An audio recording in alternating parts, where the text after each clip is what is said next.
Look to the skies and you will feel it. A deep, universal fascination with flight. A fascination with birds. There are legions of bird watchers all across the world. But for some, watching is not enough. In the sport of falconry, man and bird hunt together. It pushes your adrenaline like nothing else on earth. You've only got to watch it to realize it's the most emotional sport there is. Birds are creatures of many meanings. In India, they are a sign of hope, messengers from heaven. When the birds come, we have a good harvest. If the birds don't come, there is trouble. Birds are also killers, but these skills can help defend our farms. What do barn owls like to eat? Does anybody know? Rats. Rats, voles, and rodents. That's right. Birds have a long history of service to mankind, but sometimes it's their friendship that matters most. They say parrots pick their friends. Angel just loves Sister Una. They're not little humans. They're very intelligent, they're very sensitive, they communicate with body language. We really like to let people see these beautiful creatures doing the things that they would normally do in the wild. Don't you want to fly away like a bird? Me too.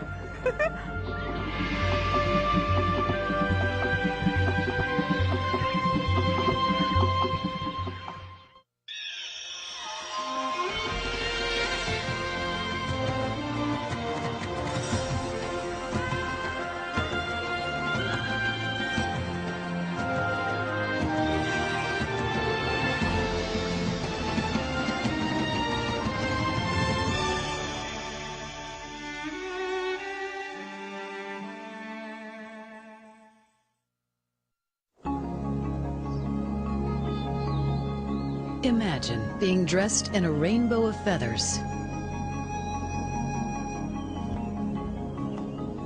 They may be scarlet or pale pink, richly patterned or solid white. Some are clever camouflage, while the sole purpose of others is to attract attention. Whatever their color or design, feathers are what turn the ugly duckling into something extraordinary. Feathers are just the beginning of our fascination with birds, for these dazzling creatures also sing and dance.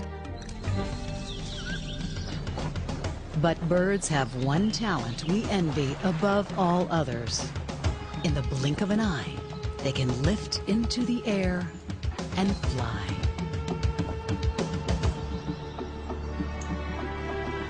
Each kind of bird uses the power of flight for its own purpose. Arctic terns are record travelers, crossing the entire planet twice in a single year. Flamingos seek out terrible places, converging on poisonous lakes to raise their chicks where almost nothing else can survive. Quillias, the most numerous birds on Earth, flock for protection, swirling across the African sky like a school of fish. Amazed by their mysterious abilities, we have studied birds with more zeal and dedication than we have any other creatures. And in learning how they feed, mate, and nest, we have also discovered that there is more to birds than the mere facts and figures of their lives.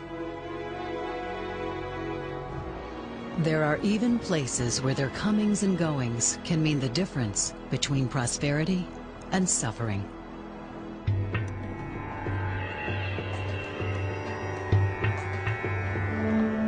Here in South India, it's the painful height of the dry season. In the small town of Kundakulam, the time has come for birds to bring rain. Cattle, crops, the livelihood of the village depends on it. But this year, there has been no rain. The great flocks haven't come to the village, and Kundakulam is facing its worst enemy, drought.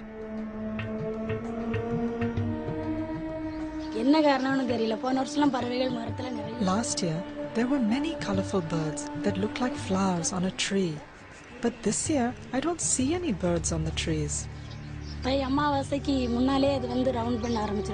Usually, before January, they'll start circling, and when the people of the village see them, they know it's time for the seeds to be sown, and they know they'll have a good harvest.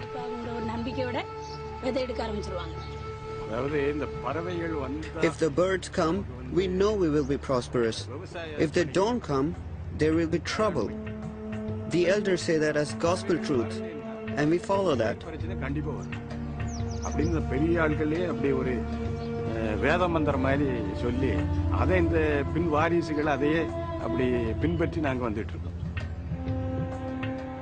But Kundakulam is a town of faith.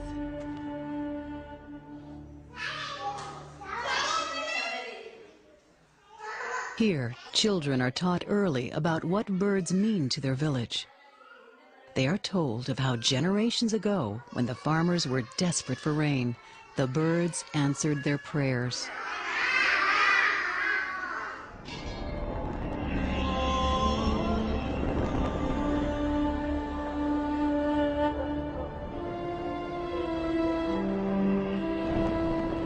Even now, at the village shrine, people are praying, asking the gods to have mercy, to send help.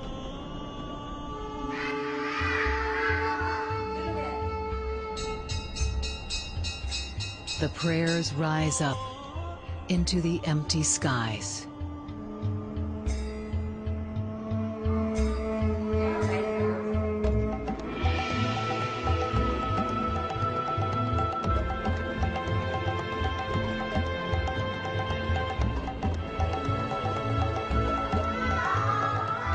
At last, a month overdue, the birds arrive, riding the winds of the monsoon.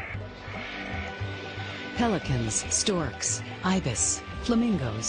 The air is filled with thousands of wings, all converging on Kundakulam.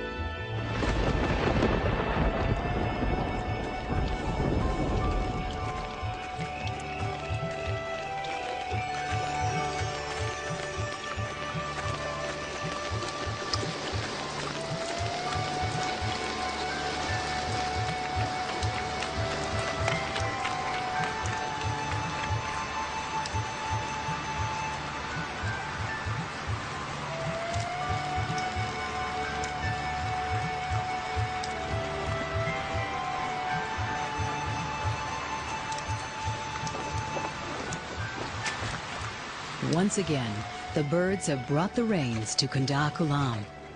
And after 3 weeks of persistent downpour, the village is transformed.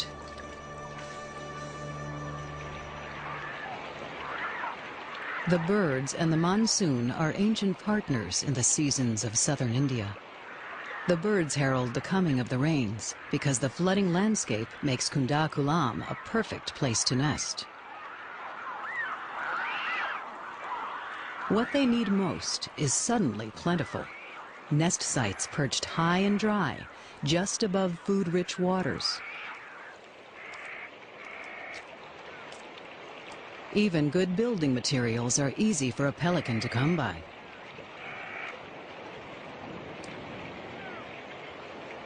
In some uncanny way, the birds are able to anticipate the timing and direction of the rains each year. If they do not keep their appointment with the village, it signals that the monsoon has changed its course.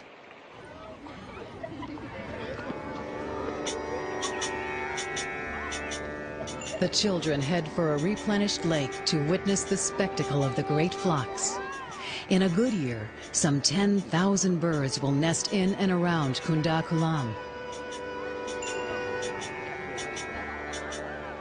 Welcoming them is a village tradition and an important lesson for the children. For life is still lived close to the land here, and all things are timed to the seasons.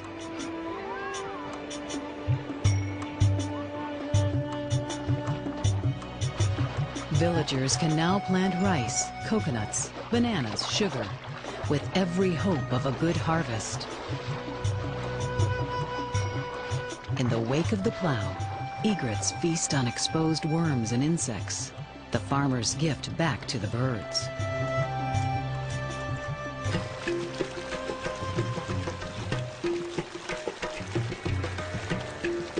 With such a wealth of water, it's easy to share.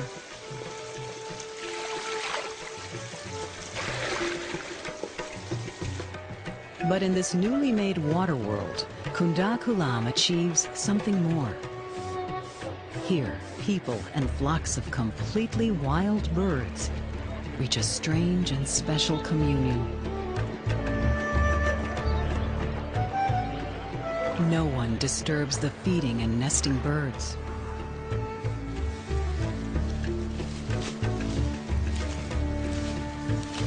For 8 weeks, this remote farming community in South India opens its doors to thousands of feathered guests.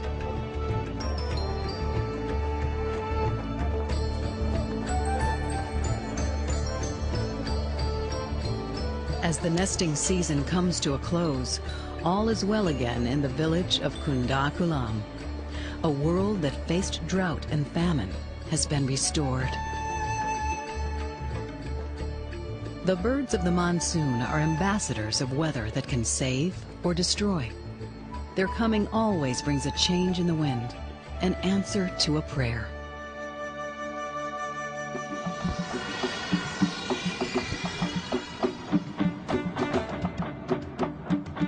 The falcon answers a different longing, but one just as primal.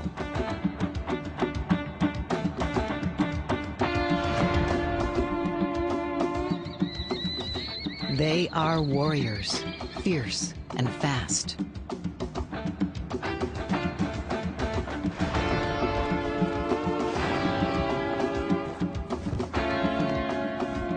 Above all else, they are hunters, putting their speed and skill to a timeless test of survival. Roger Upton practices the ancient art of falconry. By training and flying such a bird, he comes as close to being a falcon as a human can ever hope to get. Okay.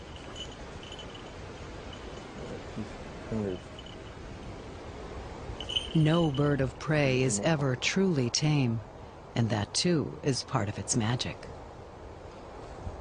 We don't teach it to fly, it flies. We don't teach it to kill, it kills. All we teach it to do is to accept us as a hunting companion.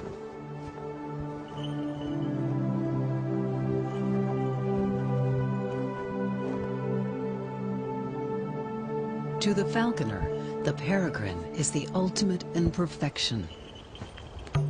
Its long bird-killing feet are armed with rapier talons. Its legs are shock absorbers to withstand the tremendous power of its own strike. Its enormous dark eyes have a telephoto retina capable of magnifying the center of its field of vision. But its real power comes from its long, strong wings. Wing muscles make up 1/3 of its weight. And in the air, the peregrine truly becomes the high-speed, jet-powered Ferrari of falcons. Its dive or stoop has been clocked at an extraordinary 200 miles per hour. With all this talent, falcons are demanding and temperamental partners. Their company has always been reserved for the lucky few. Hunting with falcons began before history. From the steppes of Asia to the dunes of Arabia, kings and their nobles rode out to the hunt with falcons on their wrists. It was sport and power and privilege, with the training of birds passed down from master to apprentice like sacred rites. Here on the unchanging moors of Scotland, the ancient ways live on. Roger Upton, master falconer, has a pupil, his son Mark. Each year, father and son spend 6 weeks here in Scotland training and flying their birds. I can remember at the age of 4 or 5, sort of tiny, trailing along in my father's footsteps across the heather, which was up to my waist in those days. But even then, being very interested in watching the flights.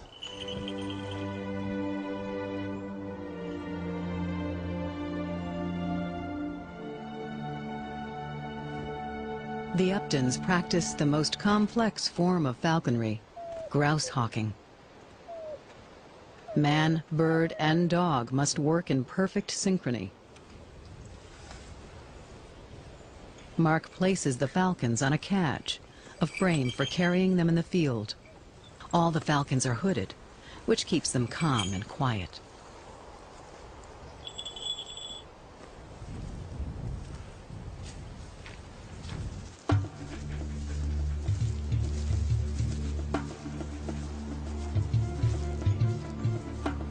Up ahead of the party, English pointers fan out in excitement, working the heather.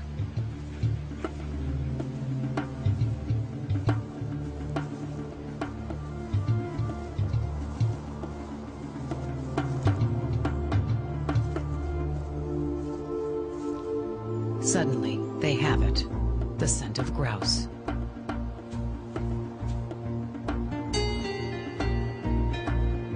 With the dogs on point, Mark brings his favorite peregrine, Oliver Twist, to his wrist. The hood comes off and he is free to fly.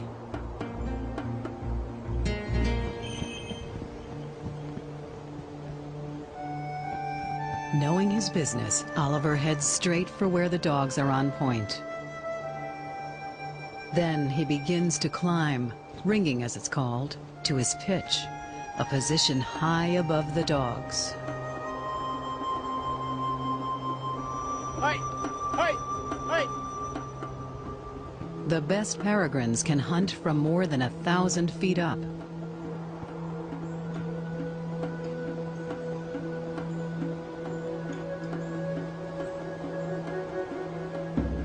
The dogs advance to flush the grouse. Now it's up to Oliver.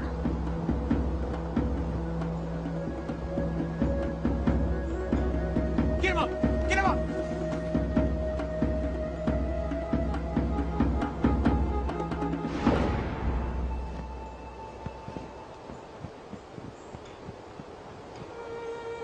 This time, just barely, the grouse wins the day.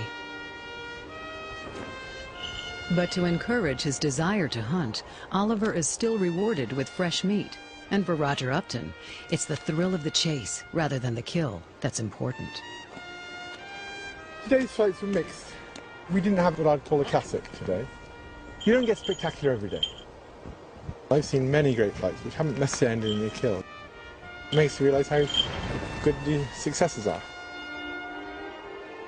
A falcon can take us high and fast, but not even a peregrine can match the extraordinary flight of a hummingbird. Only a hummingbird can truly hover in still air. Its thin, stiff wings simply rotate at the shoulder, creating lift not by their shape and contour, but by their motion. The hummingbird is the helicopter to the peregrine's F-16. This virtuosity in the air, and almost everything else about hummingbirds, is due to the fact that they live on nectar. Their flying skills allow them to feed in midair directly in front of delicately waving blossoms. In return for their food, the birds pollinate the plants.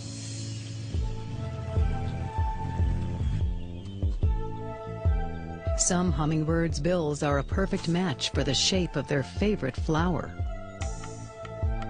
The sickle-bill's strangely curved beak is designed to feed only on the curved flowers of the heliconia.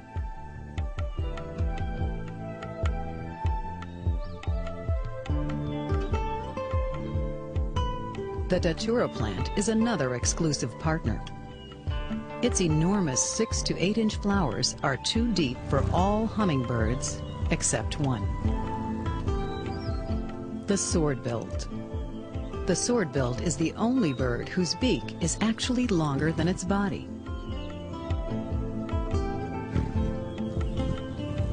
Hummingbirds that aren't equipped with special beaks are often adorned with dazzling colors. The sapphire-fronted emerald, the tourmaline sun angel, the ruby topaz. Their names alone attest to their jewel-like radiance. The secret is in the structure of their feathers. Microscopic prisms inside each feather split, refract, and reflect different wavelengths. The feathers appear lit from within, as though hummingbirds were made of light. These flashes of brilliance are all about protecting their patch of flowers. Hummingbirds use them to signal ownership of prized territories, taking on rivals in a clash of color. But perhaps the most extraordinary thing about hummingbirds is the most obvious: their size. They are masters of miniaturization.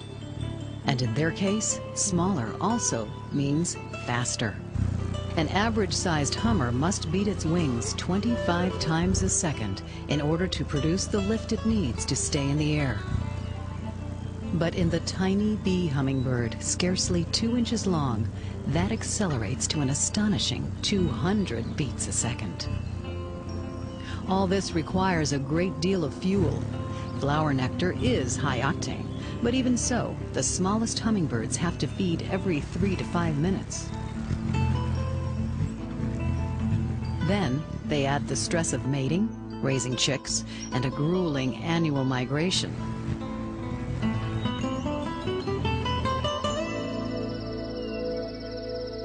Hummingbirds accomplish all this with one more metabolic miracle.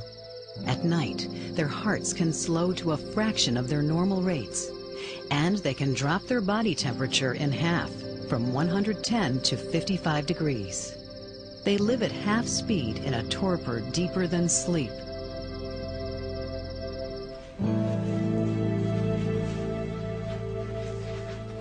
In flower fields high in New Mexico, Dr. William Calder of the University of Arizona just how hummingbirds do it. My basic interest is the consequences and opportunities posed by body size. And part of the story is looking at the extremes. The smallest tell us more than something in the middle. Calder's specialty is the rufous hummingbird. Using a mist net, he and his wife Lorene intercept them on their journey south from Canada. Another thing is to look at the body mass. The weight tells you basically how much fuel they've got. Each time they stop, they have burned all their fat and they have burned part of the protein, so their weight is way down. They're very close to almost burning out, starving to death. Apparently, hummingbirds operate with no margin of error. But what may look like starvation may actually be normal for their extraordinary metabolisms. They have evolved into more than 300 species. The rufous takes success one step further. It's the champion of hummingbird migration.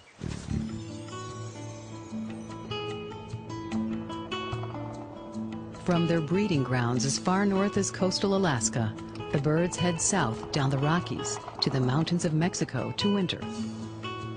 Come spring, they take a western route north, flying up through California to their summer grounds in southwestern Canada and beyond. This tiny bird travels farther for its body size than any other creature on Earth. Round trip, it's more than 5,000 miles. Yet they navigate with such accuracy that the same birds are caught in the same field year after year. How is it possible? That information they are storing in a brain that's about the size of Abe Lincoln's head on a penny. And yet they are coming back precisely to the same filling station along the way, doing as well as this very nice, portable, small, miniaturized GPS system that takes fixes off of 5, 6 or so satellites and gets an exact position. We got birds with this little brain that are coming and doing the same thing, and they don't have a GPS. They couldn't begin to carry off. A whole herd of them couldn't carry this one machine. So.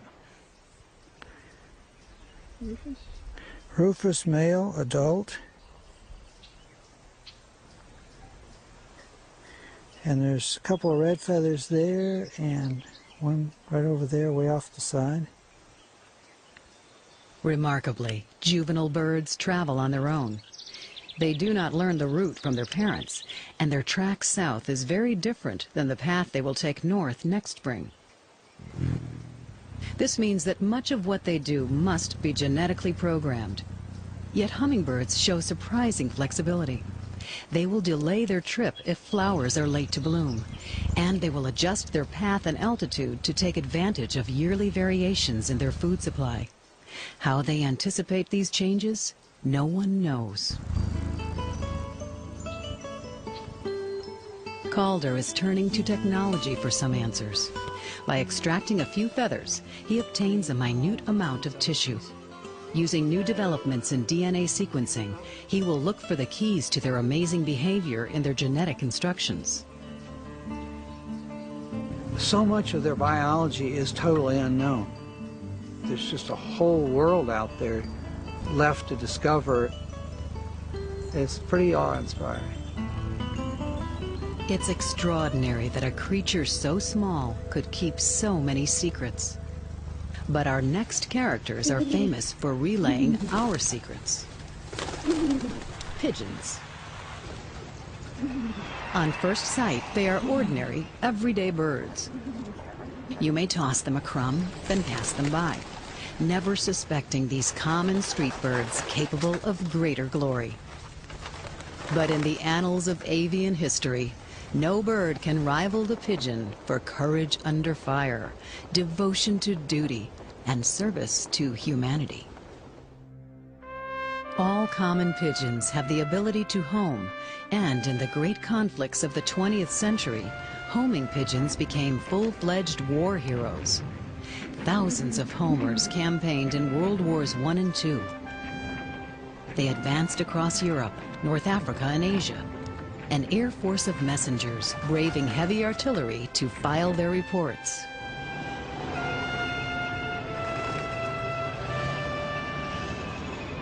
By the fortunes of war, a few achieved greatness. The foremost of these was G.I. Joe. It was 1943. The British 56th Infantry Division had met the Germans at a heavily fortified Italian village. They requested air support. On the morning of October 18th, Allied planes were warming up for takeoff when G.I. Joe came through with a message. The town had been captured and was in British hands. The bombing run was aborted just in time. Joe was officially credited with saving 1,000 Allied soldiers' lives. He was presented the Distinguished Dickin Medal, the animal equivalent of the Victoria Cross.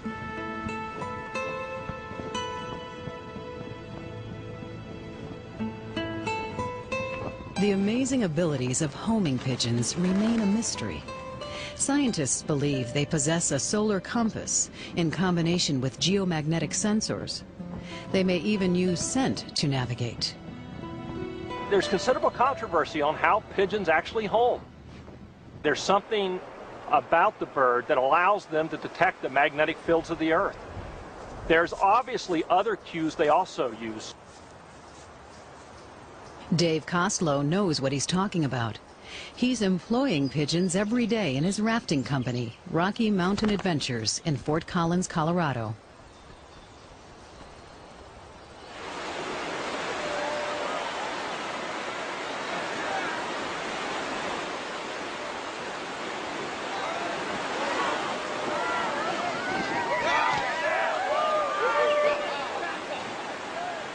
As rafters ride down the Cache La Poudre River, Megan Apfel shoots the action for Rocky Mountain Adventures. This gives customers a way to relive their run through the rapids.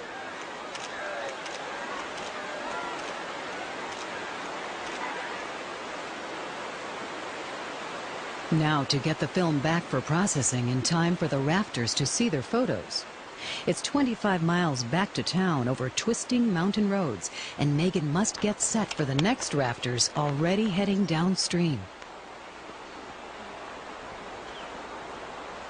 The answer? Pigeon film couriers. Good bird. Megan loads a roll of film into a stretchy Lycra backpack, and the pigeon is up and away. Koslow calls it the Pigeon Express, and to carry his cargo, he uses birds specially bred for homing. But even the best required initial coaching.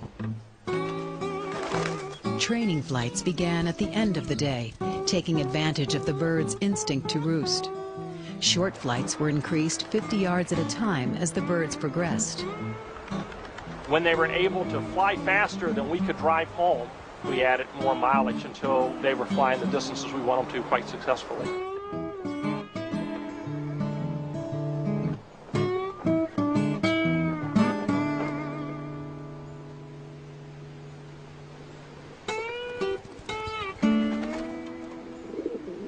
As a pigeon returns to the loft, it enters through a gate, setting off an electronic signal. This alerts the staff that film has arrived. The Pigeon Express has been operating for over 5 years. Some of the company's pigeons are third-generation photo couriers. Koslow has lost one bird, dubbed Amelia Earhart, a casualty, he fears, of hawks. We've done better getting the film back on time with the pigeons than we have with any other method we've considered. And it's also been a more fun approach to trying to get the film back. So gang, we've got the photo machine downstairs, so if you like anything, we can shrink it, we can enlarge it, we can do anything you want to. There's us right there, isn't it? The rafters are duly impressed. There we go. That's us. That's a good one. For the Pigeon Express, business is booming. I think it's fantastic. Yeah. By the time you get back here, the picture's already done. They work for Birdseed. They earn their wings. In the communications revolution of the 21st century, not everything is wireless and digital. Out here in what's left of the wild, pigeons still deliver.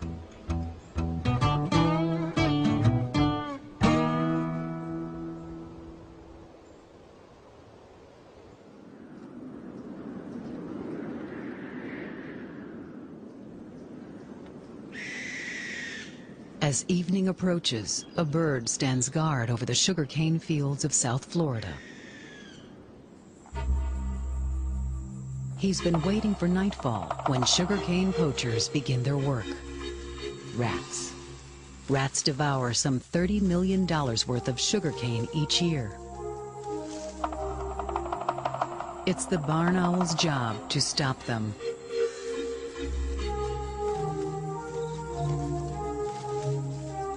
The faint rustlings are loud and clear to the waiting owl. Its disc-shaped face helps direct sound to its sharp ears. And even in the dark of night, it can see a rat move.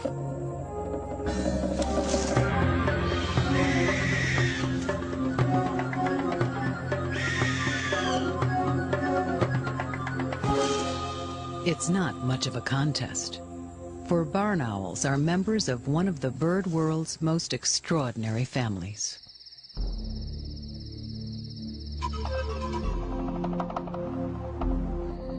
Unlike other birds, owls are designed for darkness. When most birds have gone to roost, owls are on the prowl. There are more than 130 kinds, and they have colonized every habitat. Their soft, downy feathers and large, appealing faces are merely a disguise. For all owls are predators, swift and silent killers in the night.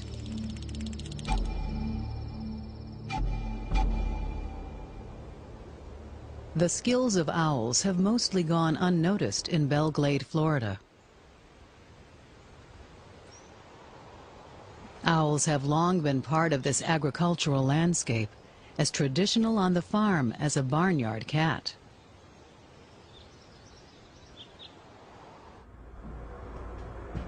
Dr. Richard Raid of the University of Florida explores one of their typical homes.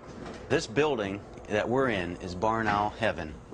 The barn owls have kind of taken up residence here, and at any one time you might find 3 to 4 nests of nesting barn owls in this particular structure.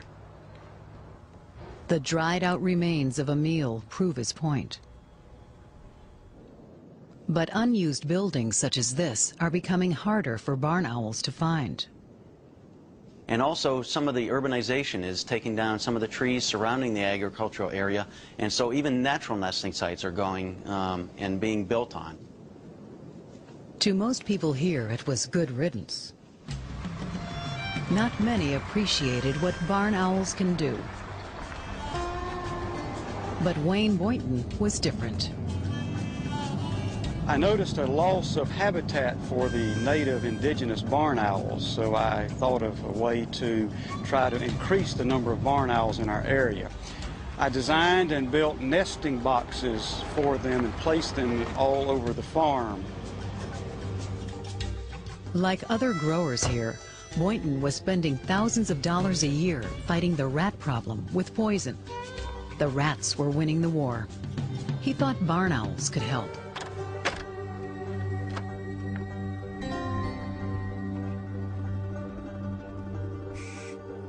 Checking in on the chicks, Boynton knows that each one of these fluffy little babies will soon be eating 1,500 rats a year. He's the godfather of a reborn rat patrol. Many people doubted whether if we built barn owl nesting boxes that the owls would actually use them. But I have found that, as in the movie Field of Dreams, build them and they will come. I have nearly 25 nesting boxes scattered throughout the 3,000 acres of our farm, and 100% of them are occupied. Boynton's success is turning things around for barn owls in the sugarcane town of Belglade. What do barn owls like to eat? Does anybody know? Yes. Rats, voles, rodents. Rats, voles, and rodents. That's right. Does anybody know what we call this? Yes. An owl pellet? An owl pellet. That's exactly right. Richard Raid is directing a 5th grade science project.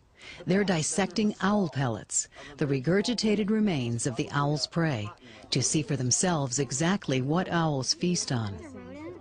Has anybody found any skulls in theirs? I have. Oh, excellent. I see 2 skulls in the same pellet. These 5th graders are constructing their very own rat skeletons. 6 rodents. I mean, I'm not sure what this is. What the heck is that? A hip bone, a pelvic bone. That's right.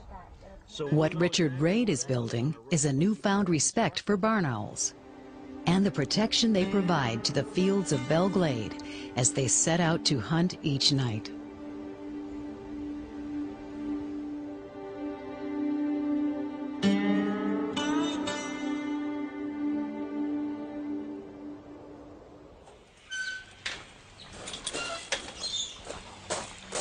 Hey, hi, Greg.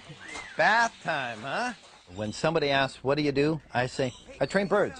And I also tell them that I educate people, because really the reason I'm in this business is to educate people about wildlife. My passion, my personal interest is birds. Wait till you see what we have for you. In Lake Wales, Florida, Steve Martin puts his philosophies to the test. Well, the way we train birds is all positive reinforcement. We never make a bird do anything he doesn't want to do. If one of our birds doesn't want to go out and do a show, we don't make him.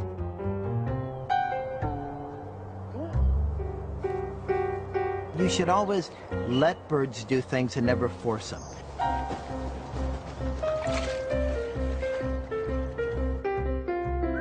Quasar, an African gray parrot, is in training for his first appearance in Steve's show at Disney's Animal Kingdom. Understanding how to keep Quasar interested.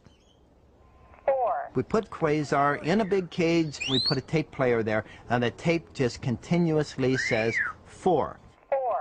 4. Once he's saying the word 4, I'll reinforce it or reward it with a piece of his favorite treat. Come on, guys. 4. Come on, guys. Oh, good job. 4. Good, Quasar, good. Hey, here, good boy. You're ready to go inside, Quasar. All right.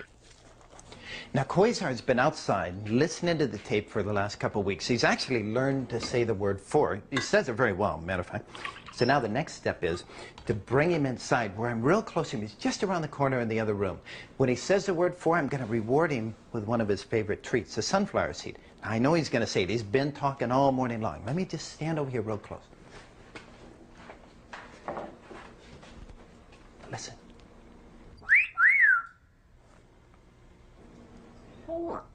Good, Quasar, good. That boy. 3, 3, good, 3.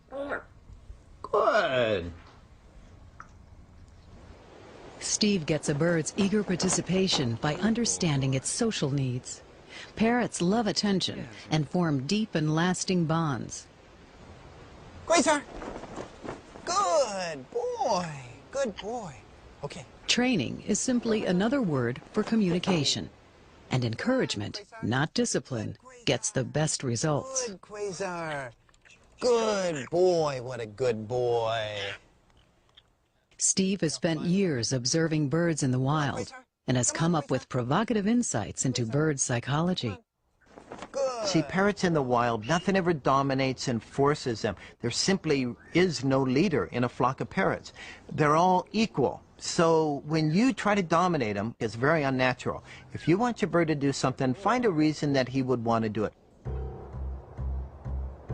A very important part of bird behavior is their nonverbal communication. That's how they communicate with each other in the wild. The subtle look of an eye, maybe the feathers coming up on the back of their head.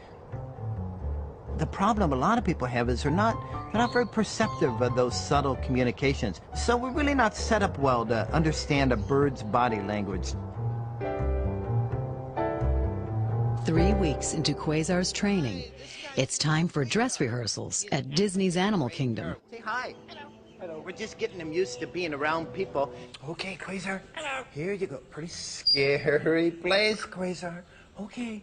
Easy. Once we get him to Disney, the first thing is to get him used to the stage. So we'll bring him out on stage, let him desensitize for a little while, and then we might fly him back and forth between 2 trainers. We'll start working him through the backdrop, getting him used to making his entrance onto the stage.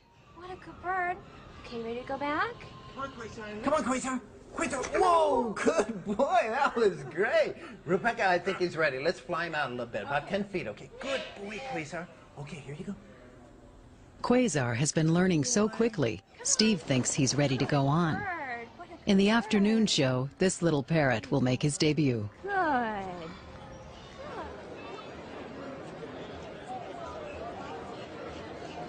Steve's birds in the Flights of Wonder show always draw a big crowd. 4 years old, you know, that's doing really well because 75% of these birds of prey don't make it to see the end of their first year. All the shows we produce use free flight birds demonstrating natural behavior. We don't do any parrots riding bicycles or scooters. We really like to let people see these beautiful creatures doing the things that they would normally do in the wild. And all the behaviors are sort of designed to help people understand a little more about that bird and about the natural world. All right, Quasar. It's time for Quasar's big moment. Now, he normally joins us from this window right over here. All right, just about ready. Ready? Okay, just like we practice it. Here we go. Go on. What you doing, sweetie? Come on out. Meet everybody. He's a little shy today. Go on, go on. It's okay. Go on. Go on, go on. Good, good boy. Come on, kiddo.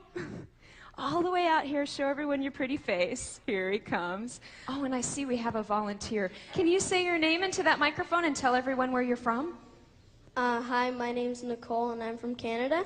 Okay, Nicole, here's what we're going to do. We're just going to have a little math competition between you and Quasar. So all you have to do is say the answers into your microphone before Quasar can say the answers into his. Are you ready for this? Quasar, Nicole, what is 1 plus 3? 4. Whoa, they're both quick this morning. Okay, I think we better move on to division. Oh, I'm not good at division. Well, that's okay. Quasar isn't very good at division either. Here we go. Nicole, Quasar, what's 12 divided by 3? 4. Ah, okay.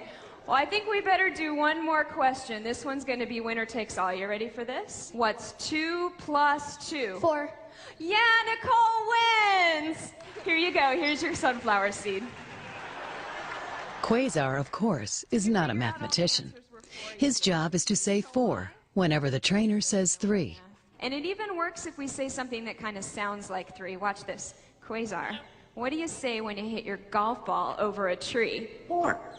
Cole, you are a great volunteer. Thank you so much for coming up here. Come on, Quasar. Come on, good. What a good boy. Oh, what a good boy. You were so good. Wow. Birds are birds. They're not little humans. Wonderful. They're intelligent, marvelous creatures that rely on us to understand that we'll never be their master. We, at best, will be their equal. And in the company of equals, it's friendship that matters most. Good kitty. Hi, Lucky. You being a good girl? Hi, Mr. Pearl. Here at the Queen of the Rosary Convent in Amityville, New York, Sister Barbara Seward administers to her flock. What a good man. Yes, I love you too. Yeah, I do. You're a good boy. This is Francis. Francis is a starling that we adopted because the crows were trying to get him. Yeah, but we wouldn't let that happen, so he's now living with us. This is Peter. He's my male cockatiel, and Mary, the female. You notice there's a difference in the coloring. Lucky lives up here in this cage. Quakers are very unique kind of birds. They are the only parrots that build nests out of twigs, so I started giving Lucky wooden coffee stirrers, and lo and behold, Lucky's building a nest out of her cage.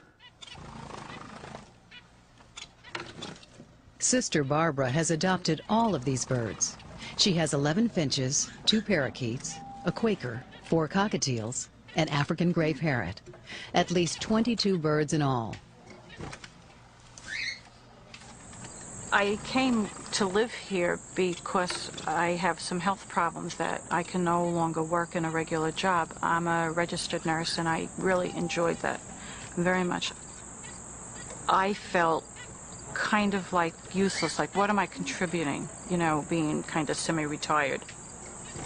And I got the bright idea one day of why couldn't I create a ministry out of my hobby and share my love for the birds and the relationship that the birds can have with us with other people. Recovering here from the neglect of her former life is Angel, the African gray parrot. Though she still plucks out her feathers, Angel has become a special sort of guardian. Whoa, one too many. I don't know what it is. They say parrots pick their friends. Angel likes me and is dependent on me. You know, I have no doubt about that, but Angel just loves Sister Una so much. What a good bird you are. Yeah. Sister Una Marie is being treated for Alzheimer's and struggles with her memory these days. Angel has just reached out to her. It's just remarkable. I guess it was love at first sight, really, because the bird came to me and, well, has been coming ever since. And whenever it sees me, I come into the room. It's ready to come on down. If it's in the cage, come down, come out, and get over to me. Yeah. Yeah. We just love each other. Is that right? The convent hosts pet therapy sessions for a neighboring retirement home. Friends of mine offered to come the first time. They come all the time now, and we're called the Feathered Friends. Hello, Tina. You're not going to bite me now, are you? Aww. Oh, you're a lovely bird. You want to live with me? Yes, he said. Yes. We had a choice today whether we would come to a prayer hour by Father Ted Walsh or come to see the birds. Everybody has been so excited. The prayer hour can't even hold a candle to the birds. It's so beautiful and so wonderful. Yeah, good boy. I never got so close to a bird in my life. It made me feel very heavenly. I'm up with the angels. Nobody keeps the birds down. You hear them, you fly away. Don't you want to fly away like a bird? Me too. Did you see underneath here? Lucky has pretty blue feathers too. Oh my. See? Isn't she pretty? Yeah. And the flight feathers in the wing. And she just loves to come to people and cuddle. Yeah, that's true. Yeah. Did you pet her head? Just last week we had an experience where a woman was totally unresponsive. And by the time we left, with just stimulating, with feather touch, and her eyes were open and she was smiling. Oh, And all the pretty colors. That does more for me than anything. There's that, just her response was worth the whole hour there, even if nothing else had come of it. They can't whistle. Sister Barbara knows the mysterious power birds have to touch something very deep inside us. She and Angel often take Sister Una on small outings.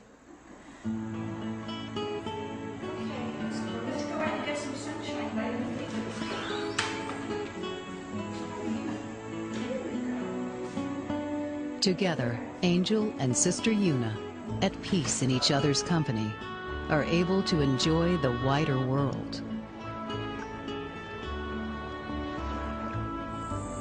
I think God's presence and His touch is everywhere in all of His creation. Whatever I can do to help people to experience that, I think, is ministry. I think it brings us all together, and we are, in a sense, all one.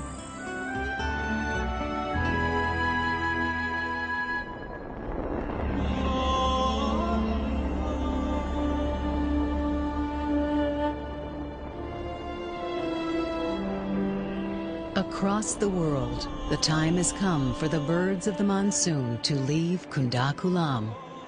They have brought their gift of rain to the village, and now they must move on.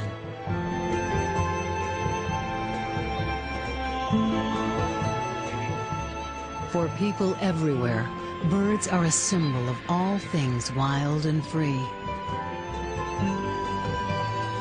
But endowed with extraordinary abilities, they are more than simple wonders of the natural world.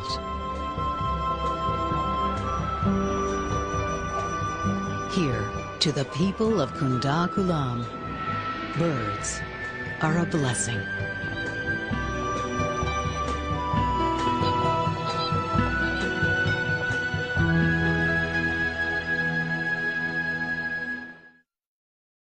To learn more about what you've seen on this nature program, visit PBS online at pbs.org or America Online keyword PBS.